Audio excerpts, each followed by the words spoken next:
Today is January 7th, 2026, and this is your Maryland Eastern Shore Real Estate Market Brief.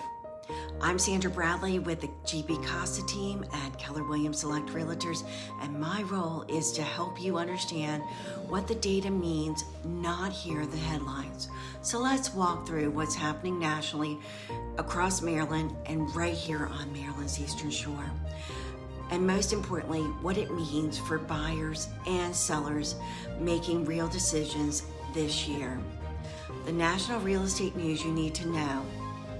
Number one, mortgage rates have hit a 6-month low following this week's economic data. 30-year fixed mortgage rates have dipped to their lowest point since last summer. Nationally, that's already triggered a mini surge in refinancing and early season home tours. And what this means on the Eastern Shore buyers, monthly payments have slightly become more manageable. Buyers who paused in 2025 are quietly re-entering the market, and competition hasn't exploded, but momentum is building. For Eastern Shore sellers, what you need to know, lower interest rates expand your buyer pool. That doesn't mean overpricing, but it does mean properly positioning your homes gets attention faster. 2, the lock-in effect is starting to thaw nationwide. A new national report shows more empty nesters listing their long-held homes. Why? Because interest rates have stabilized and equity levels have their near peak for early 26. So what this means is people who've been sitting on the sidelines finally feel safe in making a move. Locally, we're going to see more resale home coming to the market, especially in our suburban and small town areas, very relevant to here on the Eastern Shore. So a slow easing of inventory pressure, but not a flood. Next thing you need to know, FHA policy updates. FHA didn't make a flashy announcement, but here's the updates, reduced friction. So what's changing is the FHA appraisals are being streamlined. Outdated protocols that slowed the deals are being removed, and energy efficient features are easier to document and discuss. And why does that matter? Solar ready homes, high efficiency HVACs, and energy smart updates in rural areas are going to become much easier.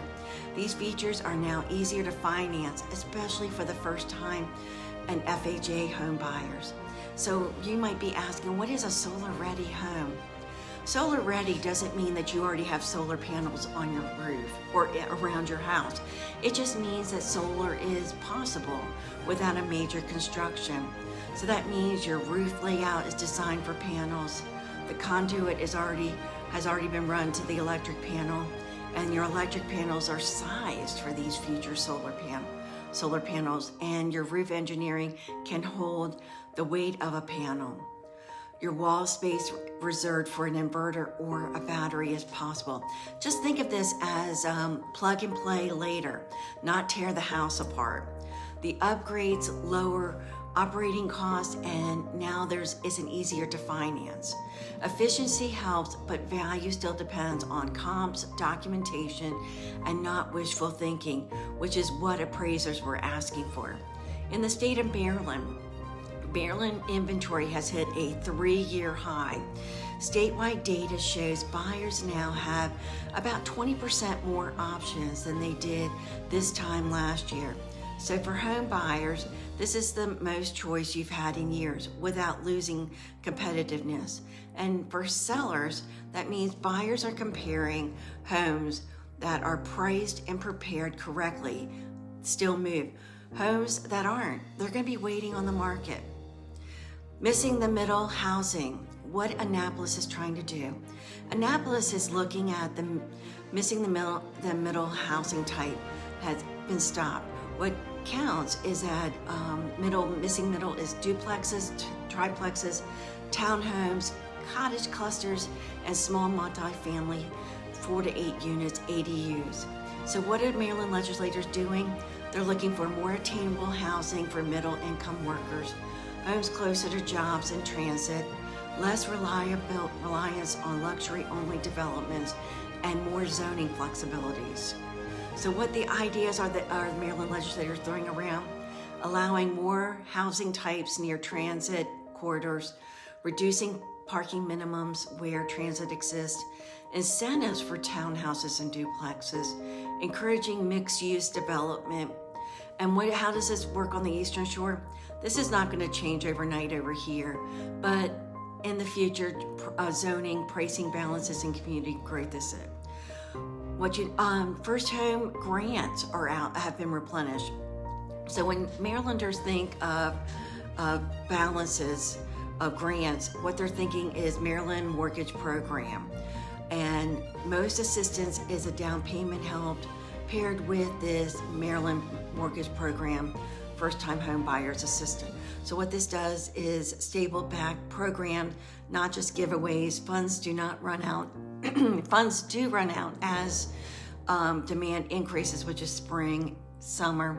So for first-time home buyers, preparation matters more than speed. Knowing what you qualify for before you shop and taking advantage of these mortgage programs. Eastern Shore. What we're seeing is waterfront buyers are getting selective. In Talbot County and Queen Anne's County, waterfront demands remain strong, but buyers are no longer buying just because of buying. Renovation costs on the shore have remained elevated. Projects that once felt manageable are now risky. So if you're planning to put your house on the market in the next 6 to 12 months, address your roof, HVAC, moisture issues now. Make the home feel turnkey even if it's not new. And price for today and not for yesterday's headlines. Bottom line is, emotion opens the door, confidence closes the deal. Salisbury mixed-use development has been approved. A mixed-use project was just greenlit in the town of Salisbury. What is mixed use? It's a combination of commercial with flex space and residential. So inline retail stores like coffee shops, food, and other services. And then you mix in there with some residential components like condos in town. Why this matters?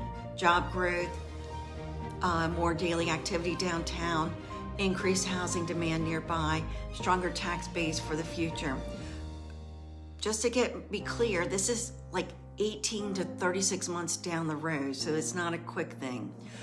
Short-term rental conversations are heating up in Worcester and Cecil County. It's about tightening the short-term rental regulation, especially in markets like Ocean City and Northeast. What tightening looks like is they're looking at licensing renewals, inspections, compliance, permit caps, certain zones, noise, occupancy enforcement, higher lodging taxes. So if you're an investor and you have a short-term rental, they're not disappearing, but regulation is a risk, so that needs to be part of your analysis. So here's your takeaway for January 7th, 2026. This market isn't about rushing or retreating. It's about reading the signals and responding strategically. I'm Sandra Bradley with the GB Costa team of Keller Williams Select Realtors. My role here is to help you understand what's changing so your decision feels informed, steady, intentional, and I will see you at the next update.